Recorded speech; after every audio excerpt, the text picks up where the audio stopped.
Please subscribe to Ask Sana YouTube channel and press the bell icon for more videos. السلام علیکم۔ قضا نمازیں کیسے پڑھیں؟ یعنی اگر کسی کی بہت زیادہ نمازیں قضا ہو چکی ہیں، اب وہ ان نمازوں کو پڑھنا چاہتا ہے، تو نمازوں کے پڑھنے کا آسان طریقہ کیا ہے؟ اس مسئلے کو دھیان سے سننے کی ضرورت ہے۔ امید ہے اسے سن کر بہت زیادہ فائدہ حاصل ہوگا۔ سب سے پہلے تو یہ جان لیجئے کہ جس نے کبھی بھی نماز نہ پڑھی ہو، اب اسے توفیق نصیب ہو رہی ہے، نمازوں کو پڑھنا چاہتا ہے، تو جب سے وہ بالغ ہوا ہے اس کا حساب لگائے۔ جتنے سالوں کی نمازیں اس کی قضا ہیں، ان تمام نمازوں کو ادا کرنا چاہتا ہے، لیکن اسے تاریخ بلوغت یاد نہیں، اسے معلوم نہیں ہے کہ وہ کب سے بالغ ہوا تھا۔ تو فقہ کرام فرماتے ہیں کہ احتیاط اسی میں ہے کہ اگر عورت ہے تو پھر 9 سال سے، اور اگر مرد ہے تو پھر 12 سال سے بلوغت کا حساب لگائیں، اور پھر اسی حساب سے جتنے سالوں کی قضا نمازیں اس کے اوپر ہیں، ان تمام نمازوں کو ادا کریں۔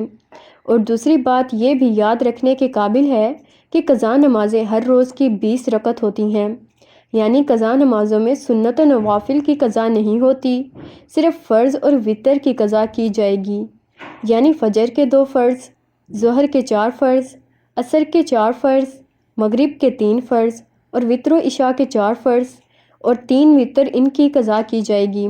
اس کے علاوہ باقی جو سنتیں اور نوافل ہیں، ان کی قضا نہیں کی جائے گی۔ اور قضا نماز کی نیت کیسے کرنی ہے؟ نیت کہتے ہیں دل کے پختہ ارادہ کو، لیکن اگر زبان سے کہنا چاہیں تو پھر اس طرح سے بھی کہہ سکتے ہیں کہ میں نیت کرتا ہوں سب سے پہلے قضا ہونے والی فجر نماز کی، واسطے اللہ تعالیٰ کے، منہ خانہ کعبہ کی طرف، اللہ اکبر۔ اور ایسے ہی عصر کا کہیں گے سب سے پہلے قضا ہونے والی عصر نماز کی، سب سے پہلے قضا ہونے والی مغرب نماز کی، سب سے پہلے قضا ہونے والی عشاء نماز کی، اور سب سے پہلے قضا ہونے والی وتروں کی۔ یعنی جب بھی نیت کریں گے اس وقت یہی کہیں گے کہ سب سے پہلے جو قضا ہونے والی ہے اس نماز کی نیت کرتا ہوں، وہ اس لیے کہ جو نماز ہم ادا کر رہے ہیں وہ ہمارے سر سے اٹھ جاتی ہے اور ہم بری الذمہ ہو جاتے ہیں۔ اس کے بعد چھوٹنے والی نماز ہوتی ہے، وہی ہماری سب سے پہلے قضا ہونے والی ہوتی ہے، کیونکہ جو ہماری پہلی قضا نماز تھی وہ ہم ادا کر چکے ہیں، اس سے بری الذمہ ہو چکے ہیں۔ اس کے بعد والی پھر ہماری سب سے پہلی قضا نماز کہلاتی ہے۔ اس طریقے سے ہم نمازیں ادا کریں گے۔ تیسری بات یہ ہے کہ اگر کسی کی کثیر نمازیں قضا ہو چکی ہیں، اب اس بارے میں فقہ کرام بیان کرتے ہیں کہ بہتر تو یہ ہے کہ جس طرح نماز پڑھی جاتی ہے اسی طرح مکمل نماز پڑھے، لیکن اگر کسی کی بہت زیادہ نمازیں قضا ہو چکی ہیں تو اس کے لیے تخفیف ہے۔ تخفیف تو یہ ہے کہ رکوع میں 3 مرتبہ تسبیح پڑھی جاتی ہے، سبحان ربی العظیم، تو 3 مرتبہ کی جگہ 1 مرتبہ پڑھیں، لیکن یہ بات ذہن میں رہے کہ جب وہ اچھے طریقے سے رکوع میں پہنچ جائے تو تب 1 مرتبہ تسبیح پڑھنا بھی کافی ہوگا، اور تسبیح مکمل ہونے کے بعد سمیع اللہ لمن حمدہ کہہ کر کھڑے ہو جائیں۔ اس طرح سجدے میں جو تسبیح پڑھی جاتی ہے، سجدے میں بھی کم از کم 3 مرتبہ تسبیح پڑھی جاتی ہے، تو سجدے میں بھی 3 مرتبہ کی جگہ 1 مرتبہ تسبیح پڑھ لیں تو یہ سجدہ ہو جائے گا۔ مطلب یہ کہ ہر رکوع اور سجدے میں صرف 1 مرتبہ تسبیح پڑھ لیں تو کافی ہوگی۔ ایک تو تخفیف یہ ہوئی۔ دوسری طرف یہ ہے جس طرح 4 رکعت فرض پڑھ رہا ہے، یعنی ظہر کے ہیں، عصر کے ہیں یا عشاء کے ہیں یا مغرب کے 3 فرض ہیں، ان میں یہ ہے کہ تیسری اور چوتھی رکعت میں سورہ فاتحہ پڑھی جاتی ہے، لیکن اگر کسی کی بہت زیادہ نمازیں قضا ہو چکی ہیں تو اس میں یہ تخفیف ہے کہ سورہ فاتحہ کی جگہ 3 مرتبہ سبحان اللہ پڑھے، یعنی سبحان اللہ، سبحان اللہ، سبحان اللہ، یہ پڑھ کر رکوع میں چلا جائے۔ دوسری تخفیف یہ ہو گئی۔ تیسری تخفیف یہ ہے کہ قعدہ میں، یعنی جب نماز ختم ہوتی ہے تو التحیات پڑھتے ہیں۔ التحیات مکمل کرنے کے بعد درود پاک پڑھا جاتا ہے، درود پاک کے بعد دعا پڑھی جاتی ہے۔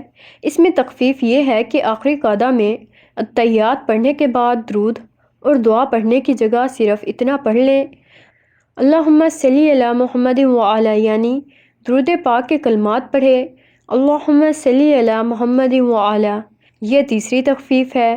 اس کے بعد پھر سلام پھیر لے، یعنی مکمل درود پاک اور دعا نہ پڑھنے کی اجازت ہے۔ یہ تخفیف ہے اس شخص کے لیے جس کی کثیر تعداد میں نمازیں قضا ہوئی ہوں۔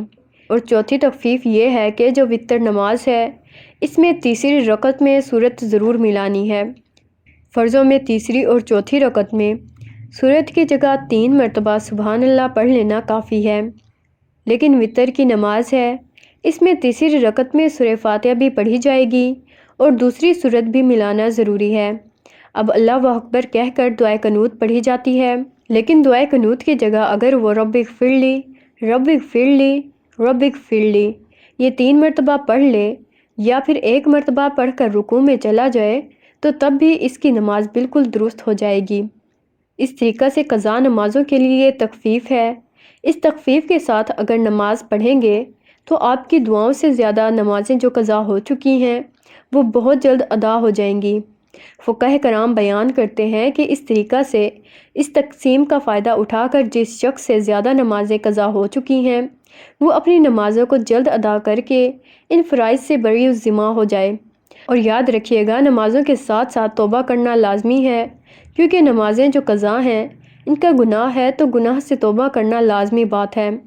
ایک تو نماز ادا کریں گے، اس کے بعد پھر سچے دل سے توبہ کریں تو اس آسان طریقے سے اپنی قضا نمازوں کو ادا کر کے اللہ کی بارگاہ میں سرخرو ہو جائیں۔ اللہ عمل کرنے کی توفیق عطا فرمائے، آمین۔